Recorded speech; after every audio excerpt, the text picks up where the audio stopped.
handicap. 9 runners went to post, and it was DUMFRIES who was the 3-1 market leader. The horses are in the starting stalls. They're off in the first race. 9 runners and all 9 well into their stride.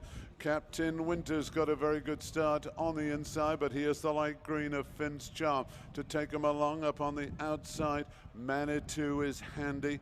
Also just between these two, we got Manitou towards the inside. It's Finn's Charm and the yellow colours of Captain Winters. These are the 3 at the head of affairs at the end of the first furlong, and there's tote £250,000 guaranteed play spot Royal Mile. The orange colours, GINCIDENT, is next on the inside. The maroon colours of Line of War as they make the bend at the far end of the track. Then comes the grey horse, METAHORSE. Behind METAHORSE in the yellow and black is Paul Roger, and DUMFRIES and CHILLHI are towards the rear. Here they come into the home straight. 4 furlongs left to run. Finn's Charm, Joe Fanning moving well in the lead. Manitou is up on the outside. On the inside in the orange colours, we've got GINCIDENT. Then towards the outside, Captain Winters in the yellow colours begins to make ground. Then towards the outside, the maroon colours of Line of War. The rest of them are under pressure, and they've got to go to catch this leader. Finn's Charm has got a healthy 2-length advantage inside the final 2. Then in second place, it's a GINCIDENT. Third on the outside, it's Captain Winter. But at the moment, there's only 1 horse in it. It's Finn's Charm. Joe Fanning for Charlie Johnson. He's 4 lengths clear, and he's coming away to win the first in tremendous style. He's looking round. There ain't no dangers. It's Finn's Charm who wins the first. In second place, that's the orange colour of GINCIDENT. And then staying on from a long way back to get third, that was Line of War. Finn's Charm wins at 9-1 for Joe Fanning and Charlie Johnson in the colours of Dr. Jim Walker. Second was GINCIDENT at 17-2, and third home Line of War at 4-1. Finn's Charm leads from pillar to post under Joe Fanning, and this horse, who ended on a bit of a dour note at the back end of last season, was right back to form. This horse had good form from the Chesham Stakes from earlier in the season, has clearly benefited from the winter off the track, and off a mark of 92. He was pretty much one of the highest in the handicap, but he's clearly a horse to go to war with as a 3-year-old for the Charlie Johnson team. Well, first meeting here at Musselburgh. I'm joined by Joe Fanning in the winner's enclosure after the first race. Joe, you'll be your first winner back in turf. In fact, your first ride back in turf. Yeah, first ride in turf, so nice to get off. Yeah. From the front, I mean, I like you round here. You love riding from the front round here, and this horse responded. Yeah, had a good draw, and he travels well, so there's no point taking back. So, yeah, he's won nice. Yeah. He's a horse that thought a fair bit of as a 2-year-old, ran in the Chesham, didn't he? Yeah, we did. He was 4th in Chesham, ran a good race, and then just seemed to lose his way. Whether he was a little bit weak, maybe, because he's a big horse, but hopefully now he can go on from there. He wasn't stopping. He went through the line strong, didn't he? He did. He kept galloping all the way, so he might even get further, you know. Yeah. And of course, back where the arm injury, happened a good few months ago now. Feeling good? Yeah, it's feeling good now. So yeah, just kick on now. Yeah. What about the ground at Musselburgh for the first meeting on flat, Joe? It's nice. Like, it is a little bit on the dead side, but good cover grass, and it is a little bit dead, but fine. Listen, great to see you back. Have a great 2023. Great, thanks, Gordon. Second race of the afternoon was the Musselburgh Silver Arrow Handicap, run over 7 furlongs, 11 runners, and the market couldn't separate 7-2 joint favourites, the Gatekeeper and last year's winner, GWEEDORE. We're ready to race. They're off. Here we go. 7 furlongs this time. And a very good start towards the outside by Autumn Festival, who broke well. Up on the inside, last year's winner, GWEEDORE, is right there as well. The one who's struggling early on is Jilly Cooper, sorting themselves out in the Tote.co UK. Bet £5, get £20. Musselburgh Silver Arrow Handicap. GWEEDORE on the inside in the light blue colours. We've got the Gatekeeper. Third on the inside is GIOIA, CIECA. Then towards the outside, we've got DIRTYOLDTOWN in the red cap. Fools rush in. Behind that one, we've got Autumn Festival. And the back marker is still Jilly Cooper, who's going to have to pass them all if Jilly's going to win here. Into the home straight, 3 furlongs left to run. Billy Loughnane on his first ride at Musselburgh moves well. He has the lead. Now, what's coming out of the pack in second second place. In second, we've got the Gatekeeper. Third, beginning to stay on the far side. CIECA, GIOIA, CIECA, not easy to say. Then behind that, the pale blue colours of Spirit of Light. Here they come down inside the final quarter mile, and they haven't got to GWEEDORE. Try to win the race for the second year running, and it's looking likely. He's 3 lengths clear. Under pressure is the Gatekeeper. Behind that is Spirit of Light. On the inside, it's GIOIA, CIECA, but it's one horse race. GWEEDORE is coming away to win it for the second year running. Billy Loughnane, well done. In second place, that was Spirit of Light. On the inside, GIOIA, CIECA was third. GWEEDORE wins at 7-2 for Billy Loughnane, Katie Scott and Lamont Racing. Second, Spirit of Light at 17-2, and third, GIOIA at 22-1. GWEEDORE got loose momentarily before this race, but he was passed to take his chances, and he backs up his success in the race last year. And the kid on board, Billy the Kid, everything he touches turning to gold at present. Fresh from being crowned champion apprentice from the all-weather season, he's looking like he's going to be even as good on the turf.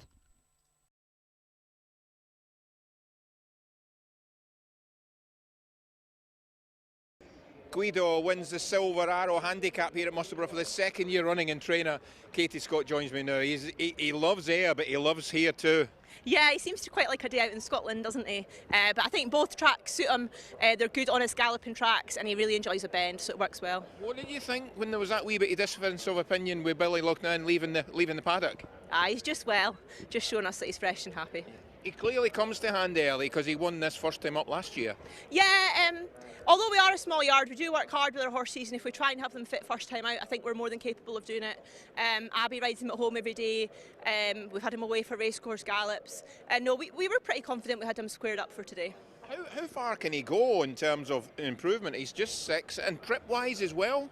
Yeah, so he seems to improve year on year, which is a great thing for us because it keeps the owners happy. We're going to the races every time thinking we're improving and going forward. Trip, he's won over 7 in a mile. He always looks like he could stay further, but I don't know if he would just be a bit too keen over further. You know, he was quick out the gates there. He really breaks like a sprinter, and he's off. So no, it's just fantastic for everyone. And obviously Lamont Racing, the owners have been really loyal, and it's just great to have a horse like that in the yard. Of course, Billy Loughnane on board, the new riding sensation. What did he say after he jumped off in the winner's enclosure? Yeah, plenty of smiles. He says, look, I think he obviously hasn't rode him before, but he's watched his races, and he says, look, he has to have improved. And he said he's just lovely to ride and good horse. And finally, do you set targets after your record-breaking flat year last year? Yeah, no, last year was fantastic, but I suppose when you have a year like that, you can look round the yard and think they're maybe badly handicapped. But we've kicked off well, we've had a good all-weather season, and we've plenty to look forward to on the turf. Well done you, Katie. Well done, GWEEDORE. Happy Easter. Thank you. The 3 o'clock was the Tote Whirlpool Scottish Sprint Cup Handicap. 13 runners lined up for this valuable contest, and it came from the dark with Oisin Murphy at a treble yesterday. He went off the 5-1 favourite. 13 runners, they're flying 5 furlongs, and they're off. Here we go in one of the big races of the day. A good start by Silky Wilkie against the rails. Also in the pale colours, Catch Cunningham. The grey going well came from the dark. On the wide outside, that's the Bell Conductor. Tracking this one is Digital. Here they come down towards the last 4 furlongs. And up front, Matisse in the blue Diablo. In the pale yellow colours, we've got Catch Cunningham. Then towards the outside in that red with the white spotted cap, the Bell Conductor. On the wide outside, the sheepskin noseband of Digital. Against the rails, Silky Wilkie. Tracking this one is the grey. Came from the grey horse came from the dark. It's Silky Wilkie who has the lead and is the clear leader. Here they come inside the final furlong. Silky Wilkie has gone 5 clear. Oh, this is incredible. Silky Wilkie is absolutely annihilating them. Wow, what a finish. In second place, that looked to be vintage claret. It might have been the grey. In third, came from the dark, but I'll leave that one for the judge. But what a winner, Silky Wilkie. Wow. Silky Wilkie wins at 6-1 for Clifford Lee and Carl Burke and Midland Park Racing. Second, Vintage Clarets at 7-1. And third was Came from the Dark at 5-1. Well, what a brilliant and consistent horse Silky Wilkie has been. A credit to his trainer and his owners, who've been very inventive with all his race planning. He's been on the all-weather throughout the course of this winter, and now he's back on turf for the first time since last year, and he absolutely bolts up, shows the rest of the field a clean pair of heels to win by 4 3/4 lengths. The Tote Whirlpool Scottish Sprint Cup then, this year run on Easter Saturday, and Clifford Lee's the winning jockey this year, Silky Wilkie. My goodness, a bit of the whoosh factor there, Clifford. Yeah, we definitely had a bit of whoosh. The plan was always to go forward, and he's done it quite easily in the end. I was a little bit outpaced early doors, but I had to just sort of keep my position. He's a horse that's won plenty of races. You've been on board for a few of them as well. He's won over 6 as well as 5. Yeah, he has. He's got plenty of ability, and today was a good day for him. Yeah, I'm guessing from stall 14, that's the plum draw as well. Yeah, it was a good draw, and the only thing I didn't want to do is just sort of let horses come around me and end up too far back. Yeah. He seems uncomplicated. He's normally a forward-going horse, isn't he? Yeah, he is very straightforward. He's an easy horse to ride, and I'm delighted for the owners and for the boss that we had a winner. Nice price to win this, isn't it? Yeah, it was very good. A winner's always good to get. Stable going good, looking forward to the early exchanges on turf? Yeah, we're still looking forward. We've got plenty of 2-year-olds that are quite nice, and the older horses there in good form. Fingers crossed we have another great year. Well, listen, great stuff today. Enjoy 2023. Cheers, thank you very much. Thanks. The feature tote summer Whirlpool Queen's Cup was next up. 1 mile 6 furlongs, and a really good competitive mix of runners lined up here. And it was Good Show, who was supported before the off, 9-2 favourite from the easy to back Spirit Mixer. They're off. Here we go in the big race of the day. And held up towards the rear, not surprisingly, is Yukon Glen.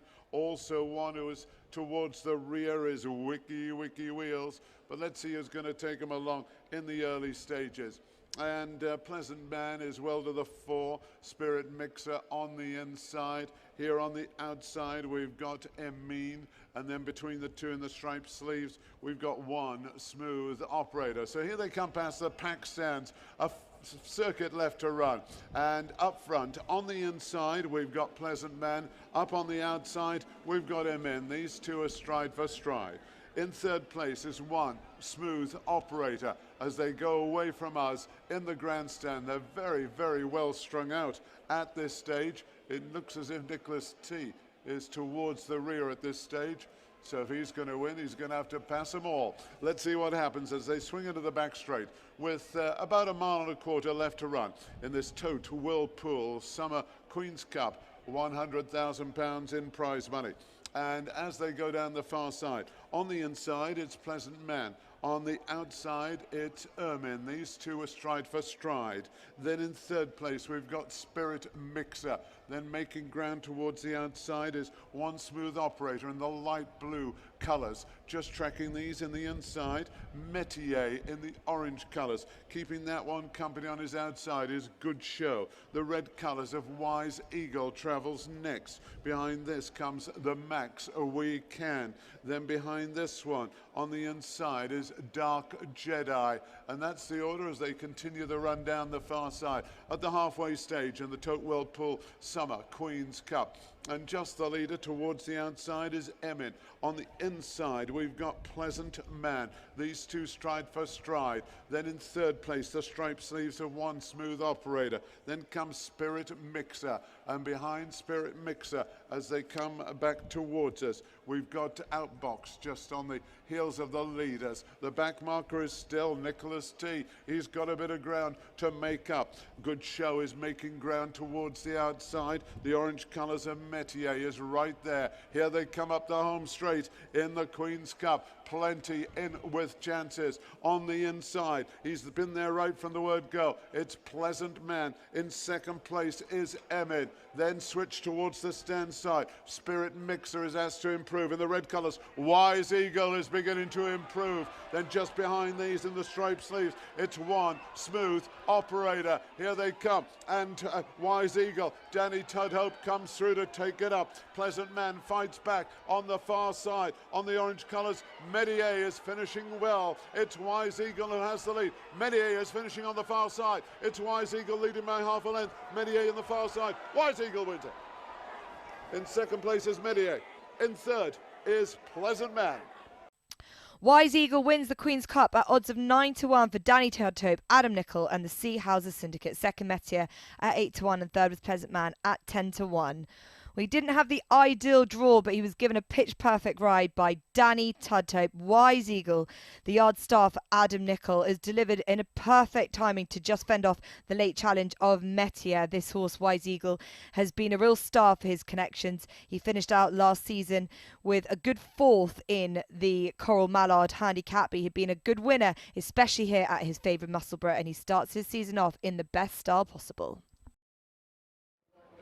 World trainer Adam Nicol joins me now after gaining the biggest win of his career as a trainer, as Wise Eagle wins the £100,000 Queen's Cup at Musselburgh. Is it starting to sink in? I'm lost for words, really. It's fantastic.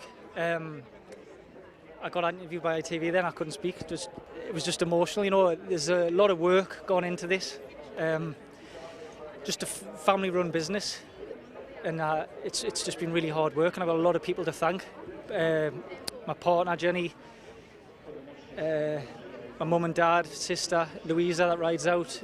There's Buffy, my vets, Cheviot vets, Buffy from Summerhill vets, and just so many people to thank. And Rose Dobbin, couldn't do it with Rose and Tony Dobbin. They let me use their gallops for fast work, and I literally couldn't train my horses without their help. Yeah, like this horse, he's won 11 for us now, I think. 12. 12, has he won 12? Yeah. We bought him for 3 in the all-weather, a bumper, and now what is he? This is his fourth win in the flat, is it? I think so, yeah. I've lost count. 8th win in the flat. 8th win. Yeah, 12. He's we bought him for 7,000 guineas in October 2020. Marcus Colley, agent, found him through Tom Clovers, and he said, look, I think Tom said to Marcus, this horse is not like a Newmarket. And he'd already won over a mile at Lingfield. And so Marcus come and said, look, come and look at this. So we found him, and it was actually during COVID. There wasn't many people there, but he was at the end of the day. And we managed to get him for 7,000 guineas. And all we'd done was to start taking him to the beach, Beadnell Beach, Barmera Beach, take him in the sea. And he like absolutely loves it. He like, once he's finished his exercise, going up and down the beach, maybe he's do 5 or 6 canters over 5-6 furlongs, just steady away, long canters. And then as soon as he knows when you're finished, he just ploughs you into the beach. He wants into the sea. He wants to go in the sea, and it's just been brilliant. Well, that's 12 career wins he's had now. Not all for you, obviously, but he's just 6, Adam. Where can he go from here? Look, I'm still learning as a trainer, but I remember Ian O'Brien saying that, you know, these stayers do tend to maybe improve a little bit of age as well. So I'm hoping that there's still more to come. After he'd won 2 or 3, I said to the lads, I said, look, the job's done now. I try to take the pressure off myself. He says, we've paid, you know, not much for him, and he's won a couple of races, but he keeps just amazing us, really, that he's doing this. He keeps improving. So what I think, Chester Cup, Northumberland Plate? Yeah, all them. Chester Cup, possibly. There's a mile 6 handicap at Newmarket over the Guineas Festival. And Danny, I want to give Danny a ring then. We'll have a chat. He mentioned there's a handicap. Is there a mile 6 handicap? I'm not sure what it is at Ascot. I'll have to look that up. Yeah. He says that might suit him. I think Danny won the race last year. Yeah. But Danny's given him a great ride today. Everything's panned out well. They've went a good gallop. He's been able to slot in. He absolutely loves the track now. He's 4 from 5 round here. He's quite versatile with ground. He's won on quick, good to firm ground at Redcar. And that today is good to soft. Maybe he's a little bit tacky, Danny said, and he's handled that well. Brilliant result. Former jump jockey, hard-working, small stable. This is what it's all about. 100%. You know, you need the bullets to fire. We've only got 9 horses in training, small team, and it's just about keep them healthy. In the end of the day, you need the ammunition. The horse has to be able to do it, and then the rest hopefully falls in place. Well, listen, Adam, I'm sure you have people knocking on your door after this. Yeah, fingers crossed, but we'll just see what happens. Well done. Thank you. Cheers. The 410 was the Tote Fancy Who's in Your Stable EBF Novice Stakes, run over the 5 furlongs, and all newcomers in this race. And it was Blue Prince, the son of Blue Point, who was the 7-4 favourite for Richard Fahey and Oshin Orr. They're off. 8 runners over, and 1 horse barged over at the start. That was Farah M. started off towards the right, now going backwards. Here we go on the left-hand side in the yellow colours. We have got Ballador. Ballador disputed early on with Farah M, and in the middle of the track, Sergeant Wilko. The one who's struggling early is Moyola. That's got a lot of ground to make up. 3.5 furlongs left to run in this Total Fantasy Who's in Your Stable European Breeders' Fund Novice Stakes. The white colours of Farah M against the rails. We've got Ballador towards the outside. The sheepskin noseband of Sergeant Wilko. On the heels of the leaders, Soul Singer is asked to improve. Then comes Treasure Storm. On the wide outside, it's Moonstone Boy. A furlong left to run. And it's Sergeant Wilko who has the lead. On the inside, we've got Ballador, but Sergeant Wilko is looking good under Tom Eaves. Here comes Ballador with one late run. Ballador's getting there. It's going to be close. Ballador has got up. He's got up to beat Sergeant Wilko. It might be a photo, but it looked as if Ballador has scored. Ballon d'Or wins at 11-2 for Ben Curtis and Hugo Palmer for owners Ms Diamond and Owen Promotions. Second, Sergeant Wilko at 11-1, and third was Moonstone Boy at 8-1. Well, Sergeant Wilko was the horse that showed bright early speed for Tom Eaves and looked like he was going to hold all the horses at bay here. But Ballon d'Or, so the smaller of the pair, was the one that was coming home strongly and late, using the near side rail to his advantage. The son of Kodiak is a bright winner for Hugo Palmer, his first 2-year-old success of the season. The 4:45 was the Inner and Ella McGregor Memorial Handicap. 5 furlongs was the trip for this big field 16 runner contest, and Bert Kibler was the 11-2 favourite.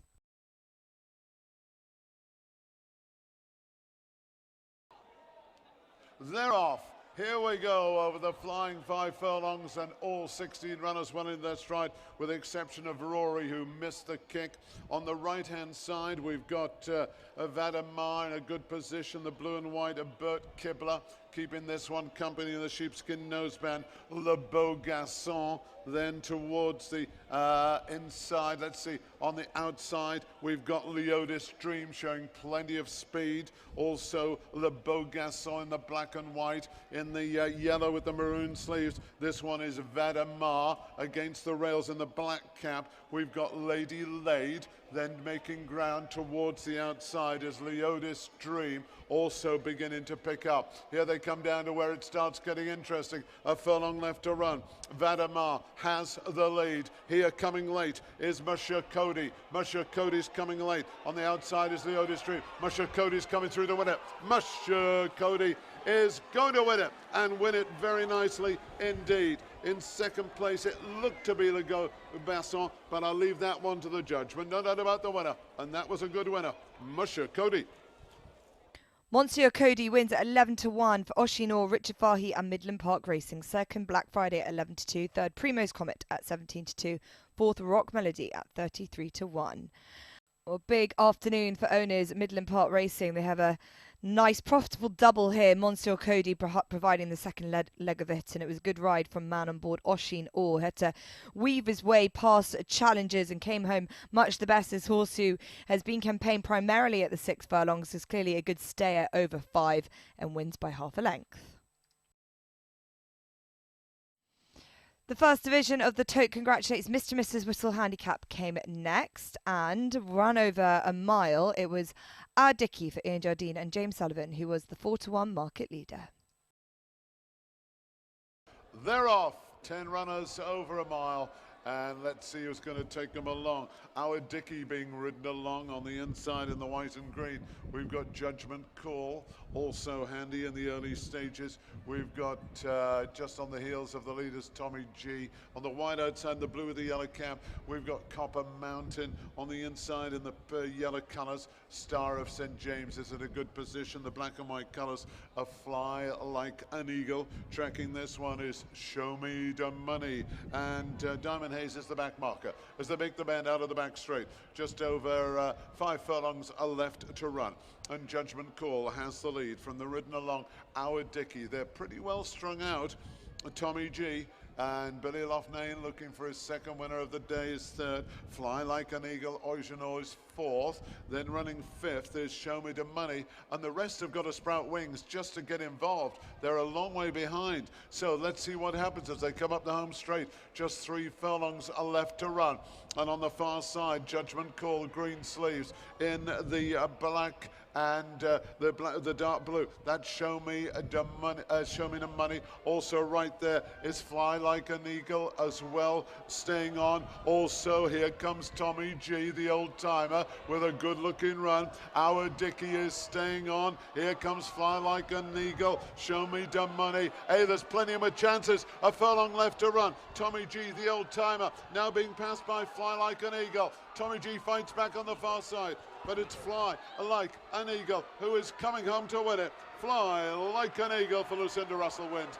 In second place, that was Tommy G. And then staying on from a long way back, in third place we had Our Dickie. Fly Like an Eagle wins at 13-2 for Oijanor, Lucinda Russell and the Osprey partnership. Second, Tommy G at 9-1. Third is Show Me the Money at 6-1.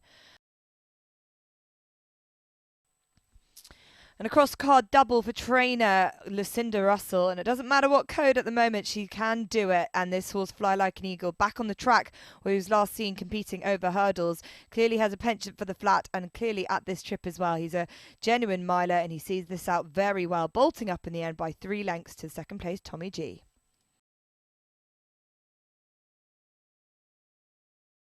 The second division of the 1 mile handicap came next, and Bashful was the well-supported 11-4 favourite. This is the tote. Congratulations, Mr. and Mrs. Whittle handicap over a mile. They're off. 9 runners off in the last race of the day. A little bit of a sluggish start by Bullseye, but the rest broke well, and there's a race on to try and lead early on. Up on the outside, Beltane got a good start. Red Sleeves Shine On. Brendan is right there. Then on the outside, in the black and yellow with the black cap, that's St. Andrew's Castle. Behind this one, in the blue and white cross belts, glasses up. On the inside, in the white cap, is Braes of Doon. Then behind this, Bashful in the light green. Tracking this one is the grey, Don't Look Back, and the back marker is the slow starting Bullseye. So coming round the bend, 5 furlongs left to run. And up front, as they swing back towards us, it's Beltane who has the lead. On the outside, in second place, that's St. Andrew's Castle. Third on the inside, Red Sleeves Shine On, Brendan. Blue and white cross belts, glasses up. White cap, next one is Braes of Doon. Then behind this one, we've got Bashful beginning to make significant progress now. 2.5 furlongs to run in the last race of the day.